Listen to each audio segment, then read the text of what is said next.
안녕하세요, 상산입니다. 오늘 어떤 질문인가요? 사주를 딱 봤을 때 부자인지를 알 수 있나요? 부자. 사람들이 부자에 대해서 굉장히 관심이 많아요. 또 현대가 또 돈이 굉장히 중요한 시대인 건 맞고요. 돈을 추구하는 것 굉장히 현명한 방법이라고 생각을 해요. 먼저 질문의 요점을 보면 사주를 딱 보면서 부자인지 알 수 있냐는 질문인데, 그걸 저는 두 가지로 좀 나눠서 좀 생각을 해볼 필요가 있다고 생각해요. 그러니까 돈이 있다가도 없고 없다가도 있는 건데, 두 가지 측면은 뭐냐면 돈을 버는 측면과 그것을 관리하고 유지하고 늘리는 측면, 이 두 가지 측면이 몽땅 같이 봐야 설명이 될 것 같아요. 어떤 사람 같은 경우는 돈을 버는 방법 같은 경우가 정해져 있는 경우가 많습니다. 예를 들면 그냥 뭐 급여생활자라고 해서 일정 급여를 받고 그 돈을 모아서 저금해서 부자가 되는 사람도 있습니다. 급여생활자라고 해서요, 작게만 받는 거 아닙니다. 어떤 분들은 뭐 대기업의 CEO분들이 넘는 사람들은 뭐 연봉을 10억씩 받고 5억씩 받고 하는 사람도 많고요.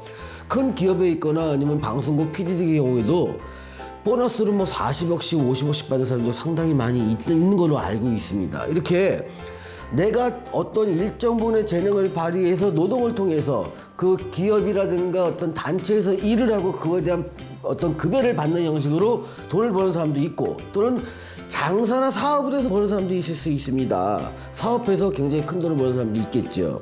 또는 투자를 하거나, 어떤 사람은 자기 재능을 발휘해서 돈을 버는 사람도 많아요. 그러니까 유명한 스포츠 선수 같은 경우는 돈을 엄청나게 벌죠.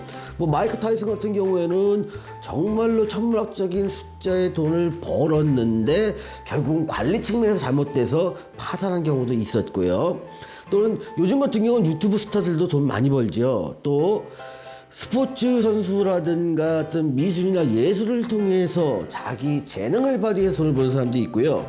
또 어떤 경우는 좀 바람직하지 않을 수 있겠지만 좀 불법 행위를 통해서 돈 버는 사람도 있을 수 있고, 또 어떤 사람은 행운이 따라서 복권을 샀는데 막 1억에 1등이 당첨돼갖고 몇십억을 받는 사람도, 이것도 하나의 돈을 버는 방법이라 저는 생각을 해요. 이 돈을 버는 방법들에 대해서는 사주에서는 어느 정도 정해져 있는 것 같아요. 그래서 내가 잘할 수 있는 분야에서 일을 하면서 돈을 벌 때 굉장히 잘 벌어요. 그렇다면 어느 정도 부자는 정해져 있다고 보는 거죠. 두 번째 문제는 뭐냐면, 난 돈을 버는 건 잘했는데 관리를 못해서 파산한 사람도 굉장히 많습니다. 여러분들이 많이 아시는 유명한 스비스타라든가 아니면 영화배우들 경우에서 많이 벌었지만 그 관리가 안 돼서, 또는 불법 행위가 따라서, 아니면 투자를 잘못해서 그 돈을 유지 못하는 사람도 상당히 많이 있습니다.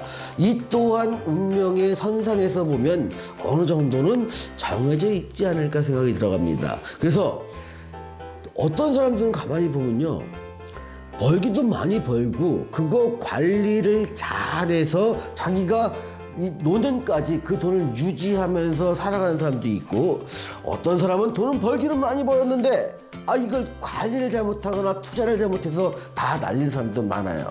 또 어떤 사람들은 버는 건 그렇게 많이 벌지는 않았어요. 조금 벌었지만 그것을 투자를 통해서 재산을 늘려가는 사람도 굉장히 많습니다.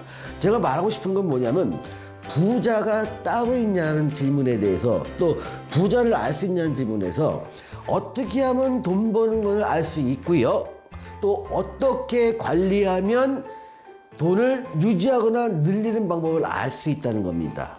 거꾸로 어떻게 하면 돈을 못 벌게 되고 어떻게 하면 돈을 까먹는지 또한 알 수 있게 되는 것이 저는 사주라고 봅니다. 그래서 이 사주를 잘 보고 그걸 자기의 재능이나 시기, 또 내가 돈을 버는 방법이나 유지하는 방법 또는 늘리는 방법을 자기가 잘 활용하면 이 사주가 굉장히 유용한 학문으로 실생활에서 자리매김할 수 있다고 저는 생각이 들어갑니다.